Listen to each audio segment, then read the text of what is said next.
When I first started talking about my IVF journey with friends and family, one thing stood out to me. No one knew how to react, what questions to ask, whether to say I'm sorry, better luck next time, or have you thought of adoption? And that's okay. These reactions are only human. For most, the idea of pregnancy is a miracle of life. But for many of us, myself included, in vitro fertilization, or IVF. For my husband and I, this summer has marked the conclusion of my 5th retrieval. Yes, you heard that right. Whirlwind of failed attempts, hormonal imbalances, needles day and night, surrogacy talk, and an overwhelming feeling of what if. So today, I'm sitting down with Dr. Roohi Jeelani, a highly skilled reproductive endocrinologist and an infertility specialist, to shed light on what countless women are undergoing in hopes of starting a family. We will shed light on a few common misconceptions around IVF and discuss what's the cutting edge of this incredible science. But before we begin, let me start by saying, to any woman who finds herself on this journey of IVF, you are not alone. And to anyone simply trying to understand and remember that these decisions are deeply personal and serious for everyone involved.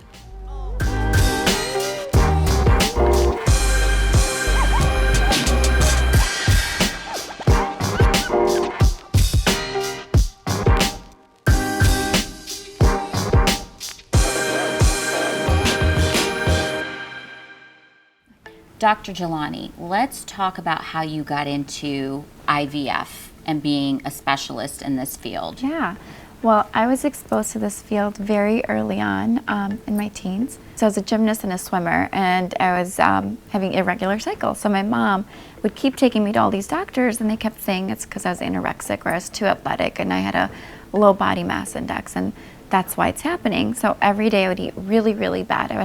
I still remember when I'd drive to high school, I'd have a croissant sandwich, a Dr. Pepper, a Snickers bar for breakfast every single day from Burger King, and it was not helping. So I was like, there's no way I'm gonna become obese, and I'm definitely not, like, this is not working. So finally my uncle, who was an internist, said, you should take her to a fertility doctor. They do hormones also. So I went to this reproductive endocrinologist, and she diagnosed me with PCOS. But while going there was my first exposure, being our culture background, that you see very inappropriate stuff like that you're sheltered from. So I saw penises, vaginas, babies. I was on the walls. I was like, oh my God, where am I? Where did my mom take me? So I asked her, I was like, what do you do? Because we don't talk about this stuff at home. And she's like, oh, I make babies. And that's literally what she said. I was like, oh my God, I thought God made babies. I didn't know humans can make babies. I'm gonna be you. I literally, every year then I'd go back and I would say, I wanna be you. Let's talk about what is in vitro fertilization, better known as IVF. Yeah, so that's actually Latin for, so in vitro, in glass, fertilization. So that's the process of taking the egg and sperm in a glass dish and fusing them together to create an embryo, which is a very early baby essentially that you then implant in the uterus. I know a lot of people have, a lot of women going through this journey have thought about, where do they start, Dr. Jeelani? Like, how do they get started on this whole process? I love it. So this is one of my favorite topics, because before there used to be you have to be trying for X number of months, or you should, so guidelines wise. Technically, if you're having unprotected intercourse and you're under the age of 35 for at least a year and you're not pregnant, you should seek out reproductive help. If you're over the age of 35 and you've been having unprotected intercourse for 6 months, then you should seek out reproductive help. But I would love to transition this cure to when you're ready to start trying, or if you just want to figure out where you are in your reproductive stance, to get a reproductive checkup. I know one of the things that we have discussed also, your IVF journey. This is why we're sitting here today. Yes. You have talked so openly about that.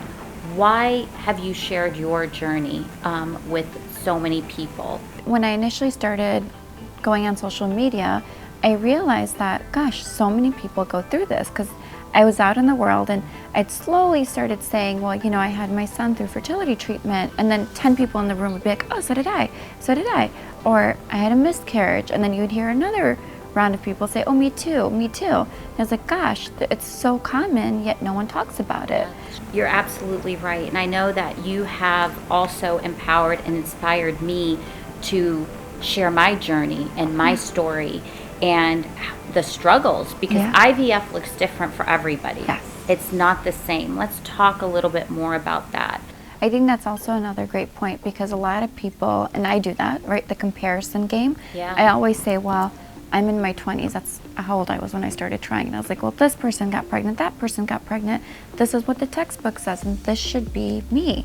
But it's really hard because our bodies are not created the same. Everyone is so different. And even after doing all this intervention, it's not 100%, because there's still that magic touch or that part of science we have yet to figure out. We as women put the blame on us all the time. We're always like, it's our fault. We always think it's our fault. We can't get pregnant. What is the problem? And we go through all these cycles. But one of the things that we don't really talk about that has shed light even on myself, and now more and more women have started opening up to me, and I'm sure you too, is infertility with the male partner. We tend to forget the male in this process, and we tend to think it's a female problem, and it's not. When you look at the breakdown of infertility, it's a third male, it's a third female, and a third a combination of both.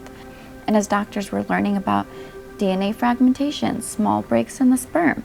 There's a paper a couple years ago that was presented at ASRM, which is American Society of Reproductive Medicine, that showed that there's about a 2 to 3% chance that a male can transmit aneuploidy, meaning an abnormal egg. So the abnormal egg is not 100% attributed to the female. What role does a male play, and how do you improve their lifestyle and get better sperm? What's some advice that you can give, women out there that are going through this, or even men, together? I always say be really vocal about, as a couple, about how you feel, and don't blame each other, work together. And then as culturally for your family, for me, what really helped was transparency. The more open I was about my journey and what I do for work, some people shy away from it. Now no one will ask me, like, am I gonna have more kids? Where am I in my journey? Because they just don't want to talk about it. But I understand that that's how they were raised. For them, it's something very private. You don't know. What if somebody had just gone through a miscarriage? I know those questions were asked to me, and I've gone through multiple miscarriages, but it's a very isolated, sometimes IVF could be very lonely, and these are a lot of things that has been such a taboo topic that we don't talk about, and we need to start having more of these conversations. Another thing, would you give advice to women that are in their, let's say, early 30s to freeze their follicles? Yes. Or freezing the egg? Yes. 100%. Like you said, it's like a 401k, right? Yeah. It's like a safety. It's almost like, some of the women that I've talked to personally, I've said it's almost like a savings account. Yeah. You might not use them, but who knows? It's there. You don't have to put that timestamp on. Like, you don't have to get married and settle with the first guy you meet or first person you meet and start a family, because you truly have that security blanket, that net.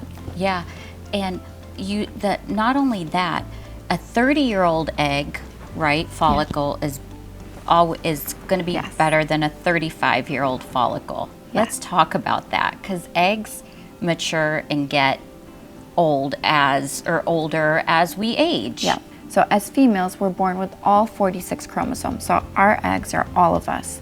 When they recruit and tend to ovulate, they have to break into half of us to join half the sperm.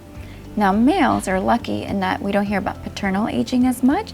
It's because they have almost like a stem cell. So they make new sperm every 90 days. So that aneuploidy or abnormality, or the ability of that egg to become a healthy embryo, really is maternally driven. So as we get older, the egg becomes tired or sticky because it's been there for 35 years or 40 years. So it's hard when you look back, like, what am I doing to cause this? And it's unfortunately not you, it's just biology. So one of the most common things that we hear is Down syndrome. So that's trisomy 21, meaning our egg took an extra 21 and then when it fertilized with the sperm. And you talk about Down syndrome. Now, here's the one thing with IVF. you can genetically test your embryos once they've reached early blastocysts. Correct. Let's talk about that, because that's a really important factor in this whole cycle. Yeah. So that's PGT, that's pre-implantation genetic testing. I always tell my patients that PGT, what it really does is it increases success and it decreases miscarriage rate. So independent of age. So most people come in and say, well, I'm not old enough to have a baby that's sick. So believe it or not, even in your mid-20s, 50% of our eggs are abnormal. Yeah. So peak fertility is 23, and then it starts to decline after that. So no one's kind of immune to this. If you say, gosh, I want the highest chance of conception, and I don't want to go through a miscarriage. So you highly recommend that? I recommend it, but once again, it's not 100%, right? Yeah. So I always say that there's cases where I say, forgo the PGT, let's try a fresh transfer. I think having, once again, kind of going back to our thought, like how do you pick a doctor, is knowing that you can pivot at any point based on how you're responding and how you're looking. And how is the cost related, with all of that? Because one of the things that people misunderstand, that they don't decide to do, they just can't do that because IVF is so expensive. And then the PGT testing it's not covered by insurance, or is it? So it depends what state you live in. Illinois is one of, I think, 11 states that's now mandated. So they have coverage, and Blue Cross has now picked up on it. So they're starting to cover bits and pieces of the biopsy. They don't cover the actual testing, but anything to lower that cost. 8 years ago it was $8,000 to do PGT. Yeah. So now it's getting, as there are more and more companies, as the technology is getting better and better, it's becoming cheaper and cheaper, and hopefully it will continue to be affordable. Yeah, you're absolutely right. I know that, IVF could be, expensive. It could be isolating. It's taxing mentally, physically. Is there any last piece of advice that you can give, families out there or women out there that are going through this? I think hope, knowing that there's ways to achieve a family, and I think sometimes when you start the process, you forget. So you think, I'm gonna see a fertility doctor and I'm gonna get pregnant. So I always tell my patients, remember where you started, that you wanted to build a family. We'll figure out the how and get you to your end goal. Just don't get caught up in, because I get caught up in trying to figure out why is this happening? What am I doing? And that's where like the self-blame and it almost becomes torturous. Yeah, it does. Well, Dr. Jeelani, thank you so much today. I know we could sit here and talk for hours on end about this conversation. You are very well knowledged, and how you're just so open about your journey and about others, how well informed you are. So thank you. Thank you. Thank you for having me. For more inspirational stories like this, head to my website at rsac.com or connect with me on Twitter, Facebook, Instagram, or YouTube.